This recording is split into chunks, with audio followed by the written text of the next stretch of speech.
Avant la pandémie, le commerce entre la Russie et la Chine était à un plus haut historique. Alors que les restrictions s'assouplissent et que les activités reprennent, les deux pays se recentrent sur un objectif commun, utiliser leur propre monnaie au lieu du dollar américain.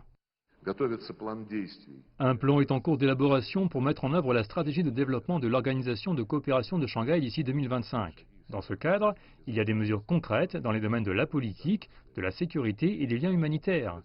Des documents importants sont en cours d'élaboration dans le domaine de la coopération économique, ainsi qu'une feuille de route pour l'évolution progressive vers le commerce mutuel dans les monnaies nationales. Pendant des décennies, le commerce mondial a été dominé par le dollar, l'une des monnaies les plus stables. Les pays conservent des réserves du billet vert pour acheter des biens internationaux. Mais alors que les liens avec Washington continuent d'être tendus, Beijing et Moscou se diversifient.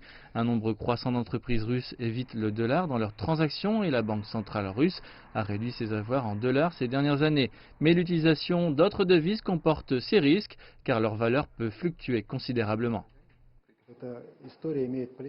Cela pour des raisons politiques, parce qu'en général, jusqu'à présent, le commerce en dollars américains est le commerce avec le moins de pertes.